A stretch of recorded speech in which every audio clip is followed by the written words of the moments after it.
Hello friends, ഇന്ന് ഈ ഒരു വീഡിയോയിൽ ഞാൻ നിങ്ങൾക്ക് പറഞ്ഞു തരാനായിട്ട് പോകുന്നത് ഇപ്പോൾ നമ്മുടെ എല്ലാവരുടെയും വീട്ടിലുണ്ടാകുന്നൊരു ഉപകരണമാണ് വാഷിംഗ് മെഷീൻ എന്ന് പറഞ്ഞ സംഭവം. ഇതിൽ പലർക്കും ചില സമയത്ത് വാട്ടർ ഡ്രെയിനായി പോകാറുണ്ട്. നമ്മളിപ്പോൾ ഡ്രെയിനിൽ നിന്ന് റെഗുലർ മോഡിലോട്ട് ഇട്ട് കഴിഞ്ഞാലും ചിലപ്പോൾ വാട്ടർ ഡ്രെയിനായി പോകും. അപ്പോൾ ഈ ഒരു പ്രശ്നം എങ്ങനെയാണ് പരിഹരിക്കുക എന്നതിനെക്കുറിച്ചാണ് ഞാൻ ഈ ഒരു വീഡിയോയിൽ കാണിച്ചു തരാനായിട്ട് പോകുന്നത്.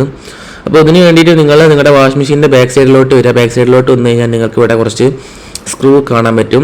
ഈ ഒരു സ്ക്രൂ കുറച്ച് 4 സ്ക്രൂ പോലെ ഉണ്ട്. അത് 4 നിങ്ങൾ അയച്ചെടുത്തതിന് ശേഷം നിങ്ങൾ ഇതിനകത്ത് കുറച്ച് സംഭവങ്ങൾ ചെയ്തു കൊടുക്കാനുണ്ട്.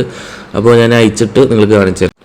സ്ക്രൂ എല്ലാം കഴിച്ച് കഴിഞ്ഞതിന് ശേഷം നിങ്ങൾ ഇവർ പിടിച്ചൊന്ന് വലിച്ചു കഴിഞ്ഞാൽ ഈ ഒരു സാധനം ഊരി പോരുന്നതാണ്. അപ്പോൾ ഈ ഒരു ബാക്കിൽ ഊരി പോന്നു കഴിഞ്ഞാൽ നിങ്ങൾക്ക് ഇങ്ങനെയായിരിക്കും കാണാൻ പറ്റുന്നത്. ഇതിനകത്ത് ഇപ്പോൾ നിങ്ങൾക്കിവിടെ കാണുന്നുണ്ടാകും, ഇതാണ് നമ്മുടെ വാൾവ്. ഇത് നമ്മൾ ഒരു പൂട്ടുമ്പോൾ അത് പൂട്ടും, അതേപോലെ ഓപ്പൺ ചെയ്യുമ്പോൾ ഓപ്പണം. ഇതാണ് ഇതിൻ്റെ വർക്കിംഗ്. ഇപ്പോൾ മേലെ നമ്മൾ തിരിക്കണതിനനുസരിച്ച് ഇത് പൂടുകയെന്ന് പറയുകയും ചെയ്യുന്നത് നിങ്ങൾക്കിവിടെ കാണുന്നുണ്ടാകും. ഇതിനകത്താണ് ഈ ഒരു പ്രശ്നങ്ങൾ, കാരണം ഡ്രെയിനുള്ള പ്രശ്നം ഇതിനകത്താണ് ഉള്ളത്. അപ്പോൾ നിങ്ങളിതൊന്ന് അയച്ചെടുക്കാൻ സിമ്പിളാണ്. ഇതേപോലെ ഒന്ന് തിരിച്ച് കഴിഞ്ഞാൽ തന്നെ അത് പോരുന്നതാണ്. ഇനി വരുന്നില്ല എന്തെങ്കിലും ഒന്ന് വെച്ച് തിരിച്ചു കൊടുത്താൽ മതി. ഇത് തിരിച്ചു കൊടുത്തു കഴിഞ്ഞാൽ നിങ്ങൾക്ക് ഇങ്ങനെ ഒരു സാധനം പുറത്തോട്ട് കിട്ടും. അപ്പോൾ ഇതാണ് അതിൻ്റെ വാൾവ് എന്ന് പറയുന്നത്. അപ്പോൾ ഇനി ഇതിൻ്റെ ഉള്ളിൽ എന്തെങ്കിലും പ്രശ്നം ഉണ്ടോ എന്ന് നോക്കാൻ വേണ്ടിയിട്ട് ഉള്ളിലൊന്ന് നോക്കി കഴിഞ്ഞപ്പോൾ ഇപ്പോൾ ഇവിടെ എൻ്റെ ഉള്ളത് ഒരു മുട്ടസൂചിയാണ്. ഈ ഒരു മുട്ടസൂചി അല്ലെങ്കിൽ നിങ്ങൾ എന്തെങ്കിലും ഉണ്ടെങ്കിൽ നിങ്ങളതെടുത്ത് ഒഴിവാക്കുക. ഈ ഒരു കാരണം കൊണ്ടാണ് നിങ്ങളുടെ വാഷിംഗ് മെഷീൻ വർക്കാവാതെ നിൽക്കുന്നത്, വാട്ടർ ഡ്രെയിൻ പ്രോബ്ലം വരുന്നത് ഈ ഒരു പ്രോബ്ലം കൊണ്ടാണ്.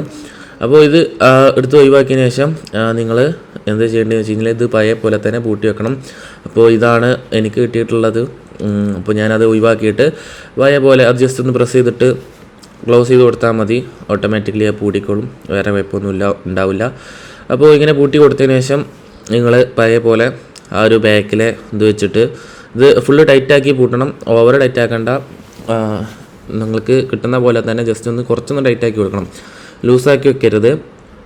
എന്നിട്ട് നിങ്ങൾ ഈ ഒരു ബാക്കിലുള്ള ഈ ഒരു ബോക്സ് വെച്ച് കൊടുത്തതിന് ശേഷം ആ ഒരു 4 സ്ക്രൂവും കൂടെ നിങ്ങൾ ഇവിടെ ടൈറ്റ് ചെയ്ത് കൊടുക്കണം. ഇനി നമ്മൾക്ക് വാഷിംഗ് മെഷീനിൽ വെള്ളം സ്റ്റോർ ആവുന്നുണ്ടോ എന്ന് നോക്കാം. ഇപ്പോൾ ഞാനിവിടെ ഒരു വാഷിങ്ങിൻ്റെ മോഡിലാണുള്ളത്. ഡ്രെയിനിനൊക്കെ ഓഫാക്കി വെച്ചിരിക്കുന്നതാണ്. ഇനി നമ്മൾ വെള്ളം തിരിച്ചിട്ടപ്പോൾ അതിലോട്ട് സ്റ്റോറായി തുടങ്ങിയിട്ടുണ്ട്. അപ്പോൾ ഫസ്റ്റിൽ കുറച്ച് ടൈം എടുക്കും, കാരണം ആ പൈപ്പിൻ്റെ ഉള്ളിലൊക്കെ ഒന്ന് ഫില്ലായതിനു ശേഷമാണ് വീണ്ടും നമ്മുടെ ഈ ഒരു ഇവിടെ ഫുള്ളാവുന്നത്. അപ്പോൾ പൈപ്പിൽ ഫില്ലായി കഴിഞ്ഞാൽ ഇപ്പോൾ നിങ്ങൾക്ക് കാണാൻ പറ്റും കുറച്ചൊക്കെ വാട്ടർ ഇവിടെ സ്റ്റോറായി നിൽക്കുന്നുണ്ട്.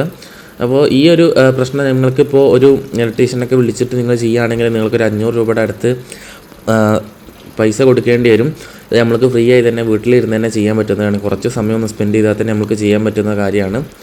അപ്പോൾ ഇതുപോലത്തെ നല്ല നല്ല വീഡിയോസിന് വേണ്ടിയിട്ട് നിങ്ങൾ ഞങ്ങളുടെ ചാനൽ സബ്സ്ക്രൈബ് ചെയ്ത് വെക്കുക. നോട്ടിഫിക്കേഷൻ ഓണാക്കി ഇട്ട് കഴിഞ്ഞാൽ നിങ്ങൾക്ക് നോട്ടിഫിക്കേഷനായിട്ട് ഞങ്ങളുടെ വീഡിയോസൊക്കെ കിട്ടുന്നതായിരിക്കും. അപ്പോൾ വീഡിയോ എല്ലാവർക്കും ഇഷ്ടപ്പെട്ടിട്ടുണ്ടെങ്കിൽ ലൈക്ക് ചെയ്യുക. പിന്നെ അടുത്തൊരു വീഡിയോയിൽ കാണുന്നതായിരിക്കും. Bye guys.